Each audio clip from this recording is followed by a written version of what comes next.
If you type in the search box, Smooth FM Lagos, you'll find us. Please subscribe to our channel so you get a prompt whenever we come on live. We're live now with Fisayo. I am live with Fisayo Durojaye. He's a venture capitalist and investment expert here. Fisayo, thank you so much. You've been a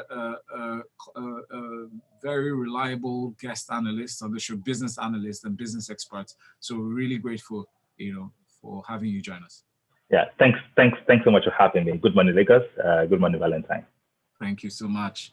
Yeah. Fisayo, let's start by understanding fintech, right? Because most people will hear fintech flying all over the place, but they don't know what it means. Yeah. Okay. So to start with, fintech is, I think it's an acronym, right, for financial technology, right? So this covers any form of company that is using technology to drive, finance, because back in the days, finance could be traditional, right? I remember when we started banking, you have to, if you open your account to a branch, you can't withdraw from another branch, of a bank. All of those archaic way in which banking is done. Again, it's not just limited to banking. It also covers things like insurance, payments, agency banking, all of the things around financial tech, around finance. It covers advisory, stock brokerage, asset management, everything financial services. But fintech specifically refers to companies that leverages technology, in amazing ways to continue to drive finance. I don't want to use financial inclusion because that's not all that it is, but to drive both financial inclusion and also improve, experiences of people that have been financially included already, within the space. So fintech specifically just deals with that, leveraging technology to drive finance. All right, thank you. So it's not exclusive to just the fintech companies that we're seeing these days, the new age fintech companies that are making a lot of announcements for raises, funds raised, capital raised and stuff like that. It also includes the banks, traditional banks, who are remodeling their structure to adapt to the new improvements that the fintech presents. Yes. You made good examples there. Go ahead. Yes. So again, technology is, I've always mentioned this, technology is an enabler, right? Technology is not, for most sectors, is not the product. It always enables a service.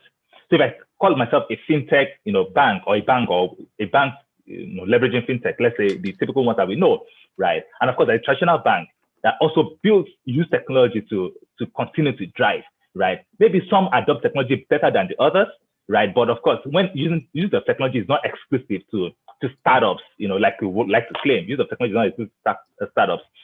The word fintech has been to a large extent colonized by digital banking, type companies that just they can start your banking process from start to finish on your app without having to physically visit a branch.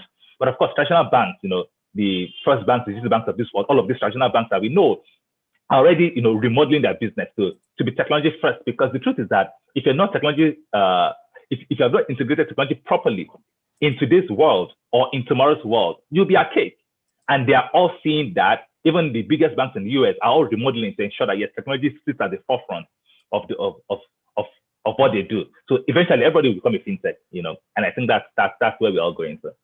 Especially when, as far as you're carrying your consulting transactions, you're buying and selling, and you have to transfer money, you have to load airtime sometimes, right? Yeah. You have to recharge your phone rather, via your mobile app, and through different means. You're involved in fintech. You've used fintech. You've touched it, and it's affecting you.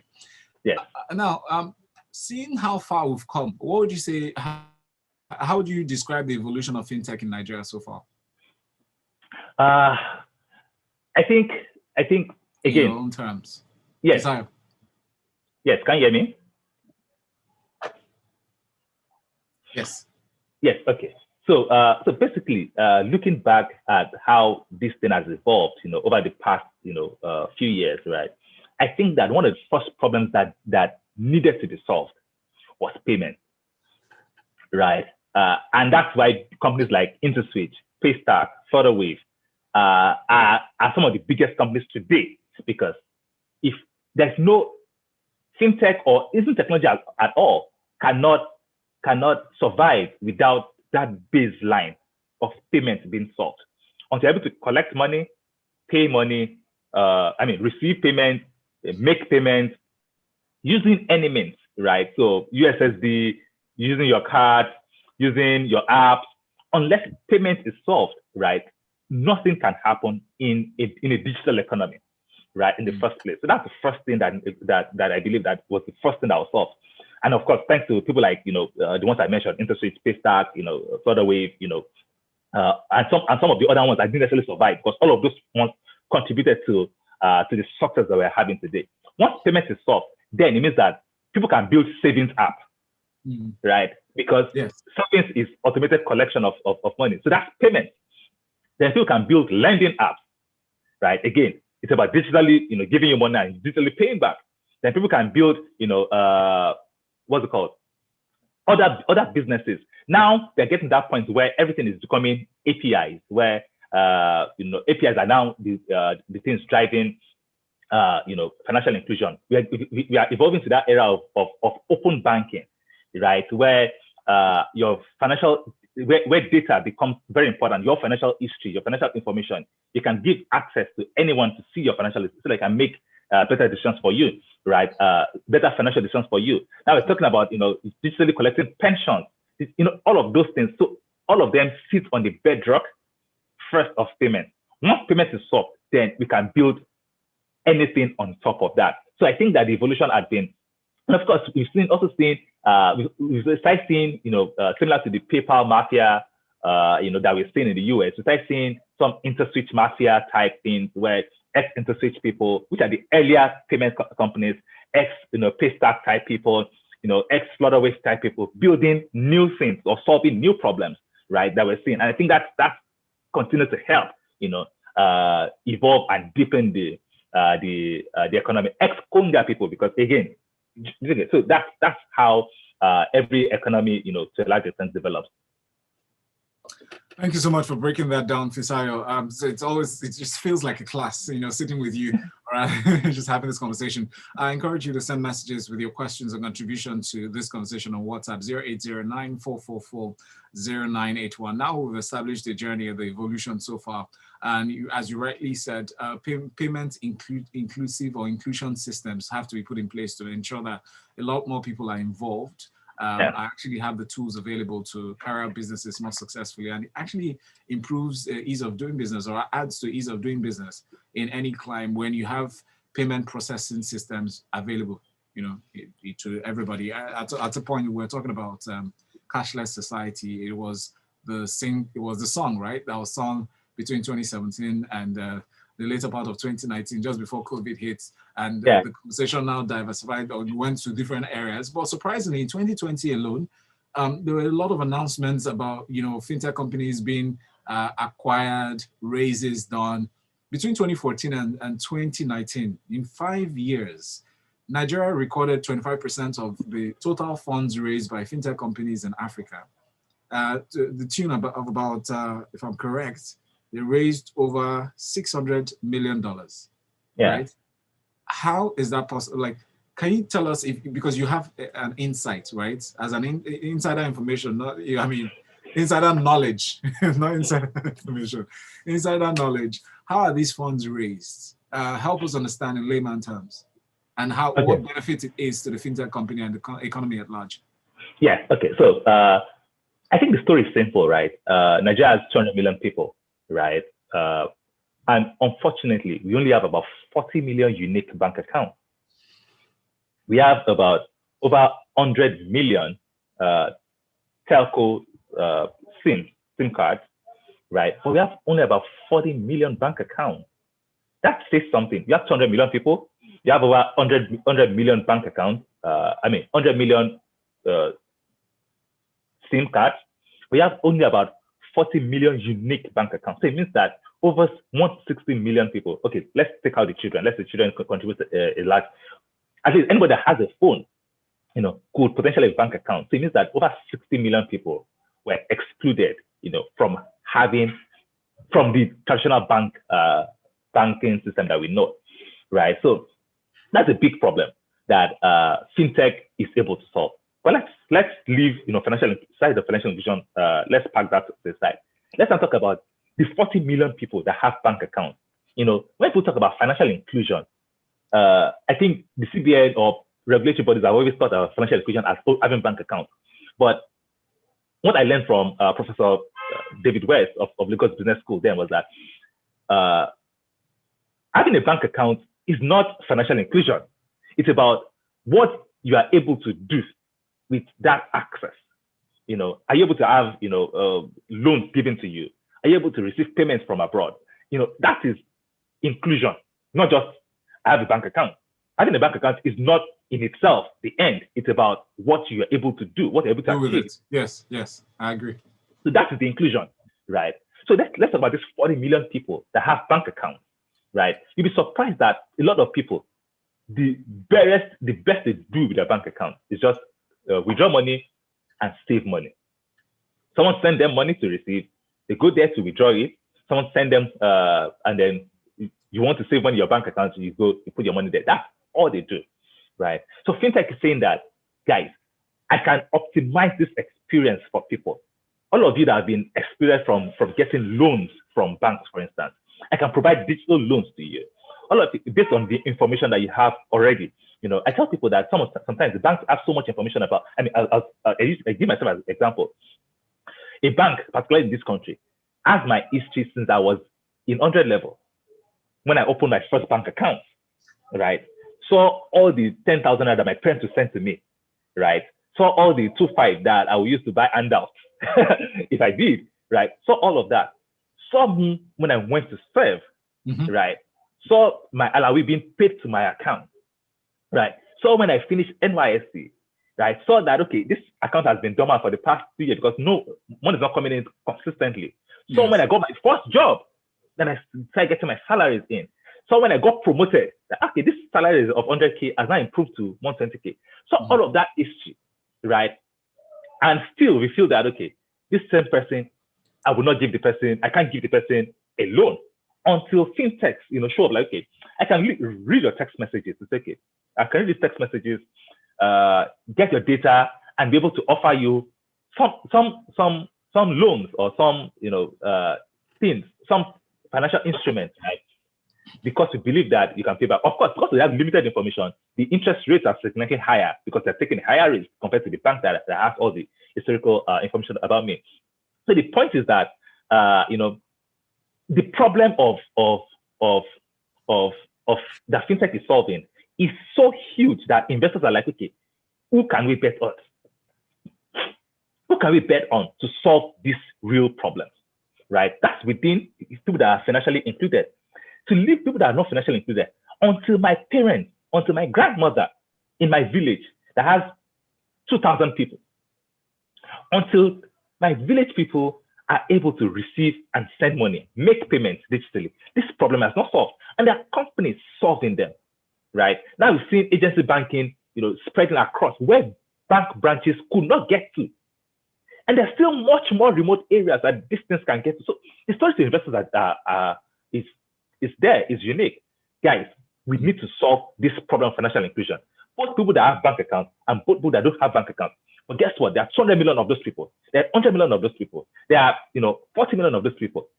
And I think that's the story to investors. And that's why it's easy to raise this huge amount for fintech companies because they're solving real problems. That is fantastic. That's actually beautiful. What you said reminds me of the conversation you, Rotis, and I had some weeks back about behavioral patterns and how financial institutions, if they were able to study this spending behavior of their customers and track them and collate them. I know that day in that conversation, I actually challenged the assumption that most banks actually gather this data. But you guys believe that some of these banks do gather these data, but how does that affect provisions of loans, for instance, crashing of interest rates or mitigating risks? These are the conversations we should have, and extending to the other part of this show after this break. We'll take a short break. The conversation is around the future and how government policies can affect the future of fintech in Nigeria. Join us by sending messages through WhatsApp 0809-444-0981. You can call live. Please start calling now, 01-4489-93 981. We're live on YouTube, Smooth FM Lagos. My guest is Fisayo Durojaye, a venture capitalist and financial expert. My name is Valentine. Stay with us. 98.1. What does future forward banking mean to you? Speed. So welcome back. I want us to look at how this information that you mentioned can be used by these financial institutions. Are you streaming? Yes. Oh, okay. Okay. So how the data can be used to reduce risk, because if the risk, if interest rates are calculated according to by going by the risks, right, that are associated with these loans, for instance, will gathering with the provision of data be able to give that give the bank or the financial institution the power to reduce these risks, or rather reduce these interest rates. In case of collateral, some financial institutions actually have waived collateral on some certain loans. Would that be a factor that they are considering? Let's come back. Good morning, and thank you so much for being here. You're listening to Smooth Breakfast. My name is Valentine. This is a special. It's Lagos Talks 981. It's 20 minutes past 9 o'clock on a Wednesday morning, 16th of June, 2021, and the weather is cold in Lagos.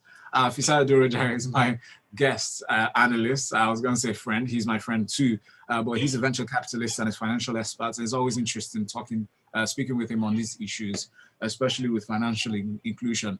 But we're looking critically at how government policies might affect fintech, the growth of fintech in Nigeria, or fintech progression. We've established the evolution of fintech so far, established the pros and cons of it. Before the break, Fisayo was just talking about how bank accounts can be optimized, seeing that data shows that 40 million Nigerians, we've been able to establish that 40 million unique bank accounts in Nigeria, a population that most people say it's over 200 million. Some people say it's about 198. I think we've passed that since. But where does the 160 million people lie? How are they included? Financial inclusion, thank you, Fisayo, for explaining that very clearly. It's not just about people who have or own bank accounts. I remember that there was a time I was forced, when you're moving jobs, sometimes the company forces you to open a bank account with a particular bank, because your salaries are paid through that bank. They make the process easier. You move to another company, they are forced to open another bank account. You're wondering, okay, so what am I going to do with my own bank account? I remember telling one of my staff the other day, say, open a bank account to this bank. He was like, no, I already have 3. You know? Yeah. And then came BVN. Yeah. As a means of unifying this information and making sure that you're able to track the owners of these bank accounts and establish the unique individuals that own these accounts. And then it gets to the part of not just owning them, what do you use these funds for? And tracking the behavioral patterns of spending behavior of these customers. Correct. And data is realized from that. Fisayo gave a very clear and brilliant analysis of how financial institutions can actually take advantage of the data they gather over time. You follow the progress of an individual from when they were in primary school, when they first owned the bank account, and to how they spend. That can be used, that data can be useful in mitigating or reducing risk that sometimes can be calculated against interest rates that are provided by these financial institutions. Yeah. Now, if reverse were the case, could you say that we're getting to a point where Nigerian banks or financial institutions or even fintech companies could use this data better instead of weighing the interest rates or the increase or reduction of interest rates being weighed against the securities that are provided by the government? Can mitigating this risk through the effective use of data, sway their dependence on these securities? If you get where I'm going. Yes, I do understand that clearly. Okay, so to solve the problem around interest rates and credit, and sometimes why banks are not providing some of those credits, it's a mix of things, right?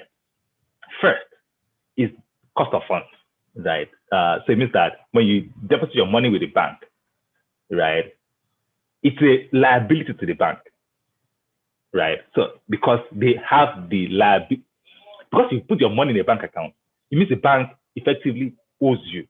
Anytime you say, okay, I want my money back, they have to provide it.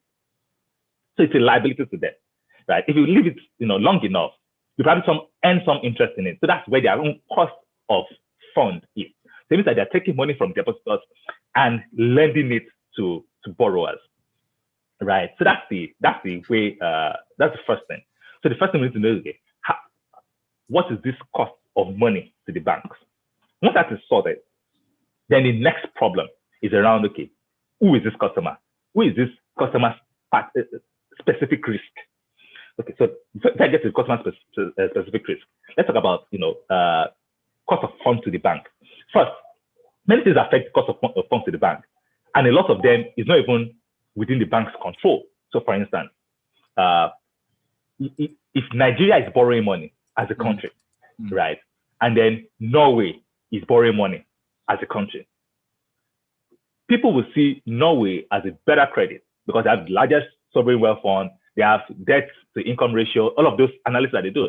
And then their loans are probably going to be sub 1% international market.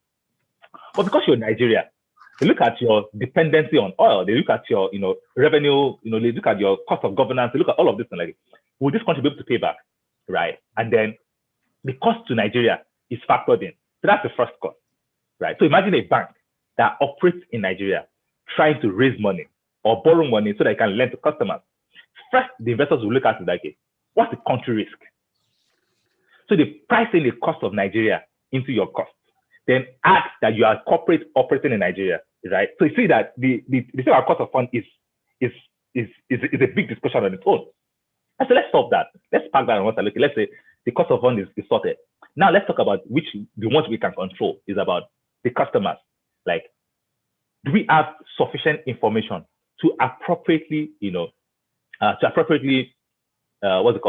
assess the risk of this particular customer?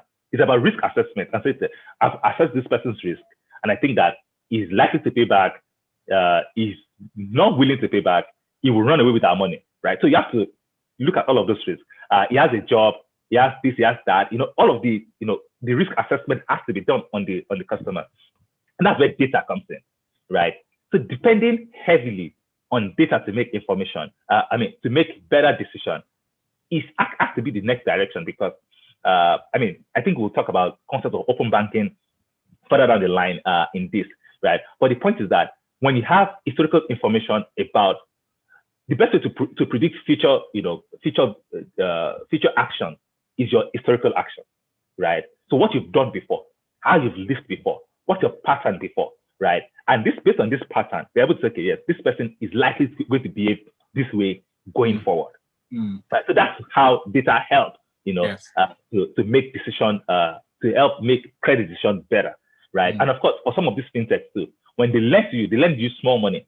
When you pay back small money, they increase your allocation, right? Because you paid back, small, maybe you can handle slightly higher, right? Maybe you can handle slightly more, right? Maybe you can handle a lot more. So that's how, and then as you're handling more, your interest rate, effective interest rate gets, tapered down quietly, and then you're able to handle, better credit and all of that. So that's how, data as a large extent works with financial inclusion and lending specifically. But the question is that, are banks willing to leverage on this data for better decision making? That is where the biggest problem is, because to a large extent, right, we've seen that banks just want to lend to Dangote. I mean, no apologies to Dangote because he's a great guy, right? It's what it is. They just want to lend to him because how much money will I borrow? How much money will I borrow? 1 million, 2 million? But Dangote can borrow, 50 billion at once, and he will pay back. You see, because he's Dangote. Yes. But like, who's this guy, Fisayo? Okay, so what has he done before? Exactly? How much has he borrowed before? When your mates are borrowing 50 billion, let's come and borrow 5 million. So it's easier for them to just borrow, to just lend to Dangote and move on, right? But to lend to retail, to lend to people, you and I, that earn salaries, that that are entrepreneurs, it requires a different kind of thinking, right? Which I think the banks need to, to a large extent evolve, in their thinking about assessing, retail credit risk. And I think that's where, fintech is coming in. You see, fintech came in to start disrupting, retail lending, right? Lend to people, you just download this app and you collect money, And because that's where the problem really is, because no banks are willing to touch them.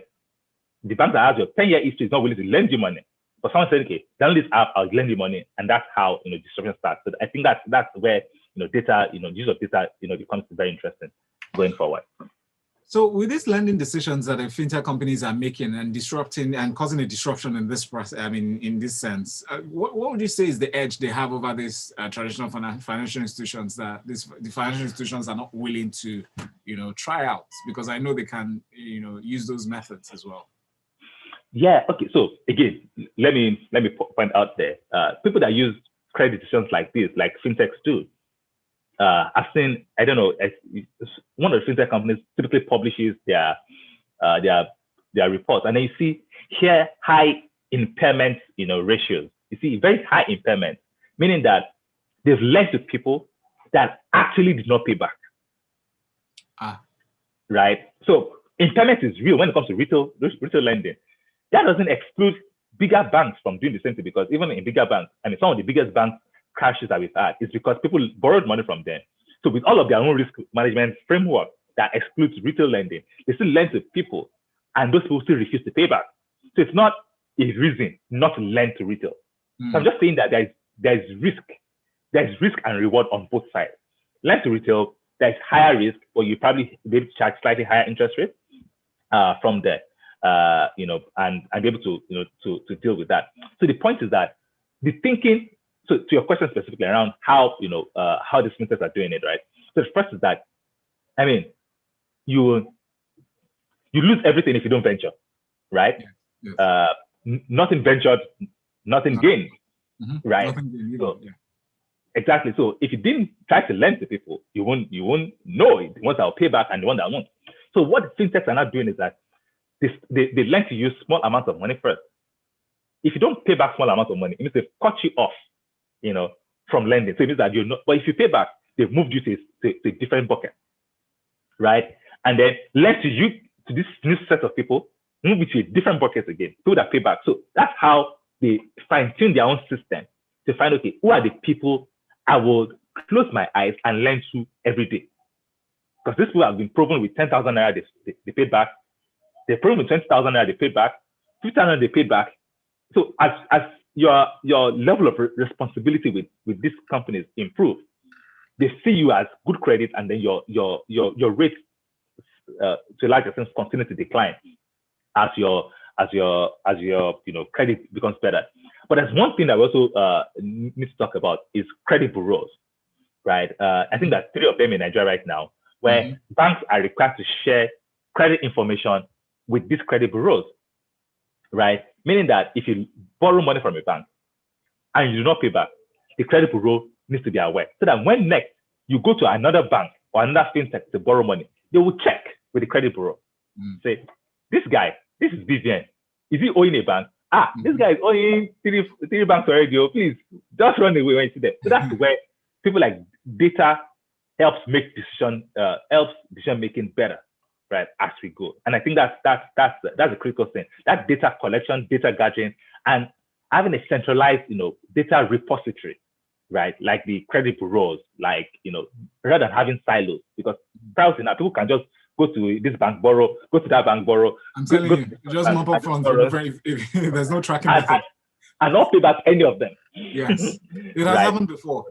Yeah, it happens, right? So until credit bureaus now sit and say, yes, send me your credit data, your lending data, so that when next someone comes, they can check with us to say, okay, is this person a good credit or a bad credit? And then with that, they're able to make better lending decisions to other people. I think that's how it works to a large extent. Thank you so much. It's been the best 30 minutes of today so far. In the next 30 minutes, we'll look at the challenges. I'll first come back with the messages we're already receiving on WhatsApp, 0809-444-0981. We'll look at some of the challenges that the fintech companies or fintech is facing in Nigeria, because fintech alone is not, it's not restricted to just fintech companies, as we call it, we like to call it. But financial institutions also use financial technology to improve in their systems and their operations. We'll talk about the challenges, especially on the part of regulations, and how they are, working with the regulating bodies in Nigeria, and some of those solutions that we could see make the processes easier in the coming months. Now that we're dealing better with the COVID. We're not blaming COVID as much, as for some of the financial woes that we're experiencing, especially in little silos. Stay with us here on Smooth 98.1. Fisayo Durojaye is my special guest, Lagos Talks 91 special, speaking about how government policies affect the future of fintech in Nigeria. Fisayo is a venture capitalist and financial expert. Providence Bank, future forward banking. Talk.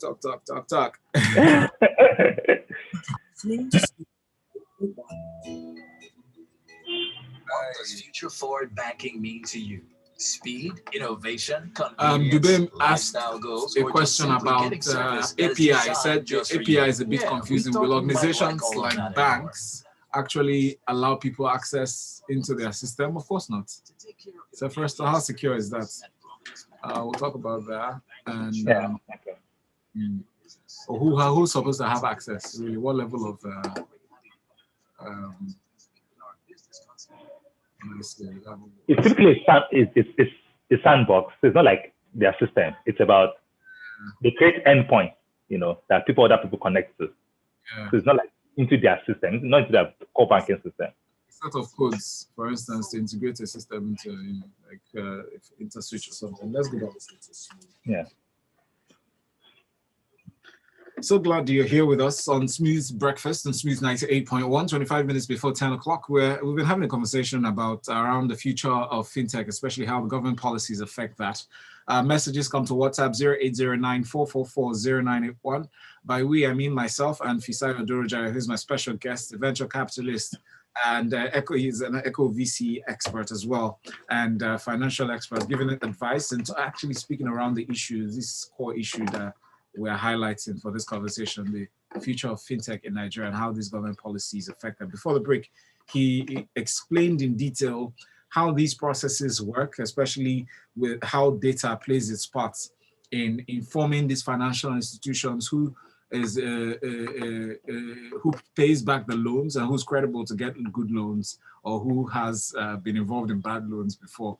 He mentioned a few names. First of all, it says Dangote can get a loan that most of us cannot get because of how much money he can pay back and how much he can get as a lump sum. There's a messaging from Dubem here. It says, this is Dubem, API is a bit confusing. Will organizations like banks actually allow people access into their system, and how secure is that? Yes, I mean, right now, following, there's something in the US called PLAD, P-L-A-I-D, or PLAD, depending on what you want to call it. I think it's PLAD, right? It's probably one of the leading spaces when it comes to API type integration. Since that announcement of the purported Visa acquisition of that company, we've seen API development across many emerging markets. I mean, not because that proud suppliers, that no people building APIs in Africa. APIs have been in existence for a long time, so it's not like it's new, right? But when it comes to financial data type APIs, right, because of security that Dubem had mentioned, people need to be a lot careful. So the process of getting, API integrations with banks or with financial institutions is a bit more regulated. So you have to create a sandbox, testing fields, all of this kind of, so that you don't disrupt anything. But essentially, because the people accessing APIs are also financial or technology companies, banks are financial companies, right? They are subject to the same level of security, right? PCI or something. I can't remember what some of the payments, security interfaces, have, right? So when it comes to APIs, to a large extent, it's not necessarily connecting to the bank's own core banking application. No, it is the endpoint that the banks provide. Okay, you want to access, this particular customer's data. Okay, see it here. So it's not like you're connecting to the bank's, own, core banking application. They just maybe to like mirror some of the things that are on their core banking application, put it in a not test environment, in an API environment, and put in a form that is consumable by third parties, right? So that's where third parties interface with, not with the core banking itself. So that's the like to solve the problem of security. Where the other security breaches can now happen is in the process of accessing the API. Maybe the company's own, infrastructure is breached. right? But it won't, to a large extent, enter into the to the bank's own details, because really it's just information sharing rather than transaction happening. And so that's how that works. And of course, all of us have been interacting with APIs, and we don't just know it, right? So, for instance, you're trying to confirm if you're using an app, right, and it says give us a BVN. Why is the BVN information necessary? Because when they collect the BVN, they can see your bank account. They can not see your bank account. They can link that BVN information to all your bank accounts. All of those are done via APIs, right? Or you want to confirm your phone numbers, right? You put your phone number and get a text message. How would that happen? It means that someone checks, sends a message, something, and then that message responds and sends it. So we've been interacting with APIs on a daily basis, right? And we probably don't just know how the interaction works. Right? So that's what it is. So it's not something new. It's something that people are coming to a large extent to accept. Yes. I was doing something with a firm recently, and I had to use one of these new API companies in Nigeria. Like, okay, that's the first time I saw them. That's the first time I was given access to an API company myself, to my own financial data. And I think it's quite interesting to just see that, okay, these things are already happening, and we can see the impact of some of those things in our daily lives as we continue to grow. Yeah, that's brilliant. And I like the way you broke it down. For those of you wondering, oh my goodness, API, UPI, this is flying over my head. What does it mean? API means application programming interface. It simply means just the software intermediary that allows two applications to talk to each other. If you own a business, you build a website, you set up a payments channel there, and you want to integrate a third-party payment system like the Flutterwaves, like the Paystacks and the InterSwitches. You can just collect. You get a few sets of codes that they probably provide our API, and then integrate it into your website so that somebody who wants to make a payment, they can just pay with their card, and the payment goes through to your bank account. But how that payment gets through your website and is confirmed. To the payment processor. The payment processor talks to your bank, and then you now end up seeing the money into your bank account. Then you get a text message on your phone. Series of API. It's a beautiful thing to see, because I feel like a lot of people were anxious before or still are anxious these days to provide their phone numbers when asked by some websites. So why do you need my phone number? I even know that some people are still anxious about providing phone numbers for two-step verification. They're like, why do we need that? What extra level of security? So the world is changing, and it's interesting to see. Speaking of challenges, right? What are some of these challenges that you would say? First, examining the government policies that exist, right? And how they are harming, right? Let's talk about how they harm fintech in this climate in Nigeria before we get to how they benefit. Yeah, I mean, it's easier to talk about arming because we can see the arms everywhere. Yeah. I like your honesty, but go ahead. Right. Yes. So I think what regulators need to understand is that, so I said what they need to understand, and I'm going to say something. So what they need to understand is that, to a large extent, so let me just step back a bit. I remember, reading about Tayo Aderounmu of Blessed Memories, one of the co-founders of GT Bank. They started that idea of having, if you remember back in those days, when you get to a banking hall, you will not be able to see the tellers. They're inside one cubicle, and you have one hole that you put your hands through, and they collect your cash and they give you. So it was Tayo Aderounmu said, no, that we can't continue to do banking like that. We need to open this up. And then people were like, guys, when you do this, people are able to see the cash and they can come and rob us. And then his response, and I think his classic response was like, guys, if you have 100 customers, how many of them are probably willing to rob us? 1 or 2. So we can't, because of 2 customers willing to rob us, deny 98 of great experience. And I think that's what regulators need to understand. Brilliant. So that's where they opened that teller thing up, and then other banks now started evolving to that today, right? So regulators need to understand that people are not inherently criminal. right? So the first reaction to innovation is not restriction. The first reaction to things that you don't understand is not just banning it. That the reason to understand that. I think that's one thing I need, to like. We're just appealing to so that we can work together on ensuring that yes, everybody. I understand the concern, and that's the truth. So they just have their real concern, and I think these concerns are also valid, right? SEC has their concern. They have their remit to protect retail investors. That's their job. So they will do it with all. They don't care who gets hurt in the process. They just want to protect the retail investors. That's true. CBN has their own remit to secure the financial health of the country, protect depositors' funds, ensure that crime is reduced, financial crimes are reduced within the banking system. They have that job, and they have to do it with all their might, all their strength that they have. But in doing that job, right, not everything they see that they don't understand is out to circumvent the system. That's what they need to understand. So that we don't just come, to a hand with a hammer. Want to fight a hand and you come with a hammer every time.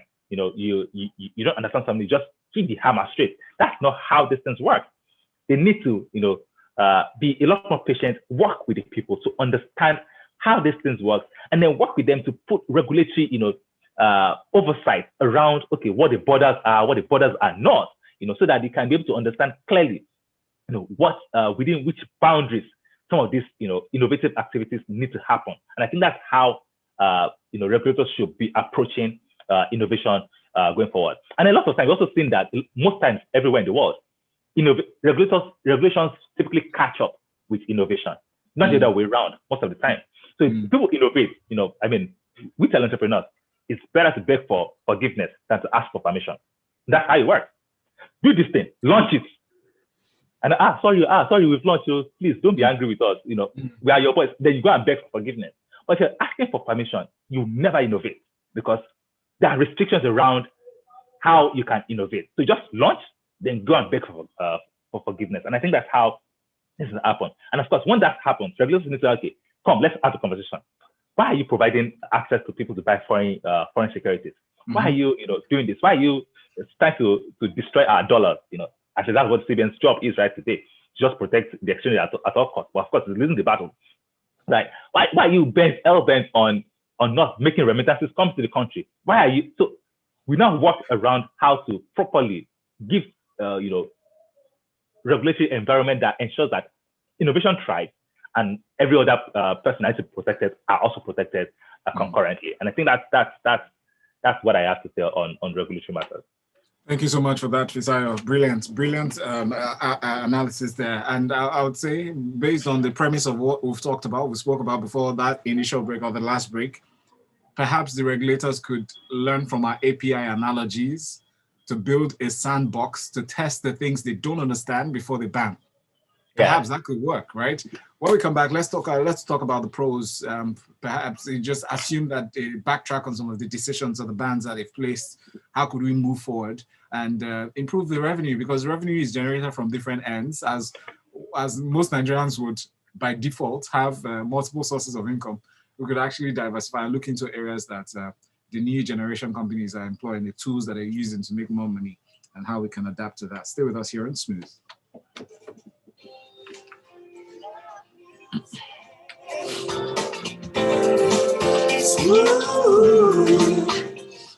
5 minutes more.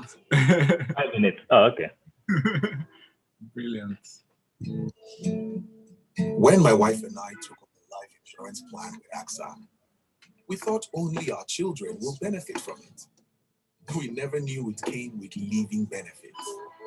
So you can imagine our pleasant surprise when the free health check cover helped us discover my wife's illness on time. And we quickly got her treated before things went too far. The best part is, she was able to recover on time for our daughter's recital. Now that's what I call living with benefits. A major part of being a parent is being present. Stay in the picture with AXA Life Insurance Living Benefits, free health checks, loyalty bonus, cashback, and permanent disability covers. Call 0700 AXA Mansard today. to speak to an AXA financial advisor. 8 times 500 naira, 4,000 naira. 8 times 5,000. Hey, I beg. Where on they see this money? Money care. Now the Ogbonge bonus we had the summer me as I buy new SIM card. See, then they give me double data subscription plus 8 times a woof anytime I recharge. Oh boy, what's up for me now? You know, say you fit buy SIM card now for any accredited Airtel shop, but just go there with your NIN, just like that. Sure guy. Airtel, the smartphone network. If you had the clearest camera, So there's a message here. Let me even share it with you before we go back on. There's a message from Tunji Oladimeji. It says, "Hi Fisayo, apt analysis Fisayo. Thank you for pushing Val. The reason new financial institutions are maxing out on those banks have it ignored. I don't know if that's a question, but it says the consumer retail market is estimated at over 200 billion naira annually, spread over 100 million people. Yes, risky. Credit bureau and insurance to the rescue, and it's still evolving. So as fintech is striving to up the stakes solving the financial connectivity challenge, banks should do some collaborating with the fintech companies to mitigate all identified risks, and we will get better as the day goes by." It's a nice contribution there. Yeah, I agree.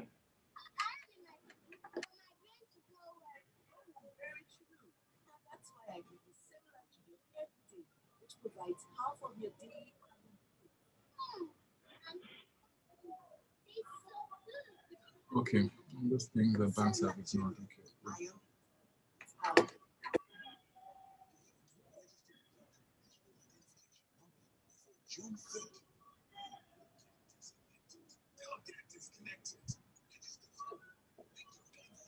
At any Airtel shop before June 30th to avoid disconnection. If you already have NIN, simply dial *346# to get your 11-digit number and dial *121*1# to link it to your Airtel number. Airtel, the smartphone network. All right, let's go. You're listening to The Smooth Breakfast.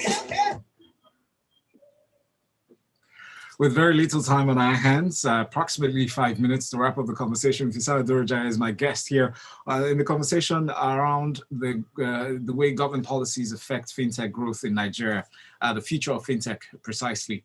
It's 9 minutes before 10 o'clock. Send a message to WhatsApp 0809444091. You can call 014489 981. Fisayo Durojaye is a venture capitalist and a financial expert, a great guy, an all-around awesome guy. Tunji Oladimeji sent in a message here. It says, "Apt analysis, Fisayo. Thank you so much for pushing Val." It said the new reason financial institutions are maxing out on those things that banks have ignored. It said the consumer retail market is estimated at over 200 billion naira annually, spread over across 100 million people. Yes, risky. Credit bureau and insurance to the rescue, and it's still evolving. So as the fintech companies are striving to take up stake, solving the financial connectivity challenge, banks should do the same, collaborating with the fintech companies to mitigate all identified risks. We will get better as the day goes by. Quick question, Fisayo. Do you think banks, traditional banks, are open to collaborating with fintech companies, especially the new age ones, to improve this? Yes. Sorry, I was also going to. I'll address that. I also just mention something around regulatory sandbox. Okay. Regulators actually have sandboxes. NIPS has sandbox. I think CBN has some regulatory sandbox as well. So they are working on a few things, but I just think that when it comes to some things like maybe blockchain or something, they're like, no, I don't want to see it because it's threatening our strong naira, all of that kind of things. I think that's where the challenges are. Right. So when it comes to collaboration, which is a question around collaboration between banks and fintechs,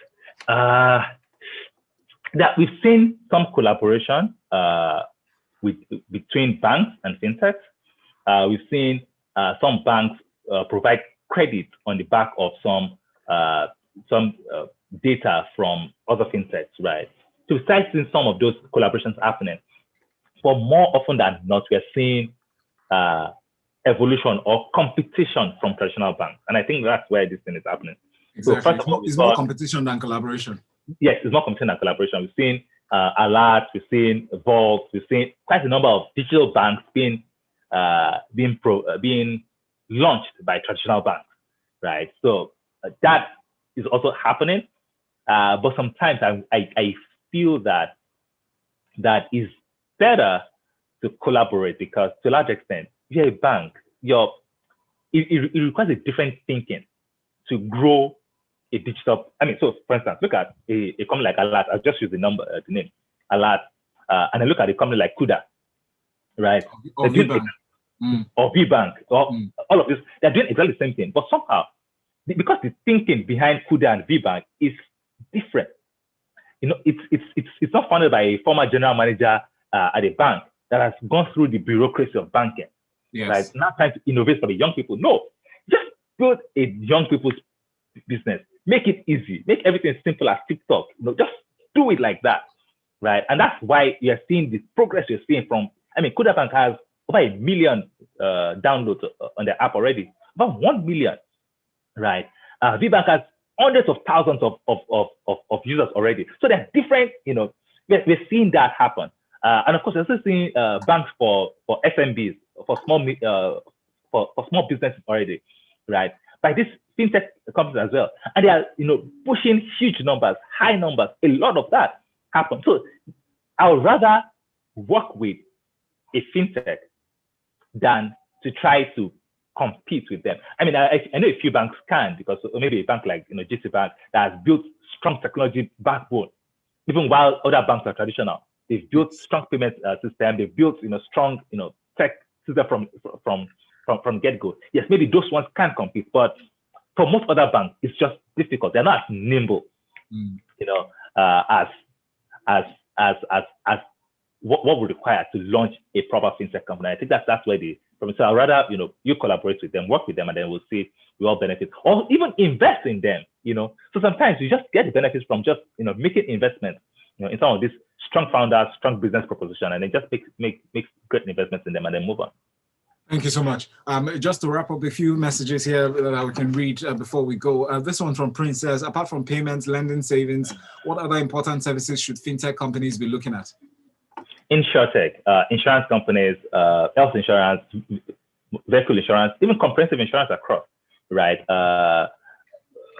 That's, so we have payments, we have lending, we have savings, we have stock brokerage, asset management. Yes. Right. So it means buying of securities and selling of securities abroad, and we have blockchain technology. You know, there are different things that fintech services could to large extent provide.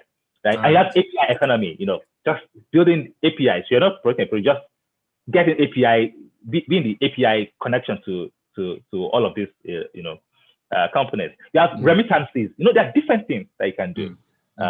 They can solve. There are pain points everywhere. So. Thank you. Sean is asking to know your view on the regulatory position stopping fintech to list foreign stocks on their investment platforms. We're back to this. It's difficult because SEC has a point. They don't want, you know, they don't want retail investors to be hurt, because you're buying stocks in, you know, people are just buying stocks a lot of times that they don't understand. But the counter argument is that, guys, people like the wealthy people do these things today. Why can't we? Technology is meant to, you know, to create a level playing field for everybody, right? Why can't we get retail people to be able to access the same things that the wealthiest people have access today? So, which is why how I would like the SEC to think about it. Like, how do we work with this fintech, with these companies to provide access to retail companies, to retail, you know, investors, to global stock market, to edge against the naira, just to secure their wealth, right? And I think that's one thing that they are thinking about protecting them. But in protecting them, retail investors, including myself, because I mean, in protecting us, they are restricting us access to this money that we are supposed to use to shore up the fund, the economy. Yes, exactly. Actually, you are restricting us from progressing. You have to limit us to Nigerian Stock Exchange alone. I know you are protecting us. Thank you for protecting us. But guys, we want to be able to invest abroad like other people do. Like, because if the naira is depreciating, it only makes sense that, yes, let's play in the dollar so that at least we can bring these funds home. Where are we living here? Where money here? Because I'd rather spend the money here in Nigeria than go abroad to spend it. The exchange rate will flog me and I will come back. Exactly. Oh, you get so. Man, I feel you, dude. Like, seriously. But thank you so much, Fisayo. it's never enough time, right? When we discuss these issues here. But thank you so much for at least having this first part of the conversation well treated.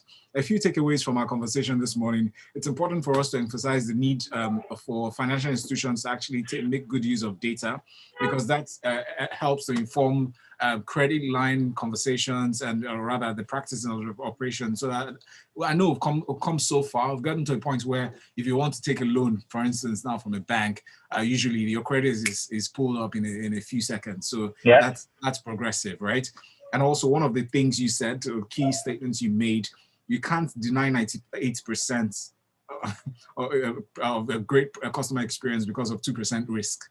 So first, consider that, based on the earlier allusions you made to the GT Bank founders, and also better to ask for forgiveness than to ask for permission. So let's try and keep trying. If the APIs are the way to go, I think we should test more APIs and see how we can synergize, because collaboration is the way to go. And the systems will be for that. Fisayo, fantastic mind. A lot of respondents have been asking for a way to contact you. What's the easiest way to reach out?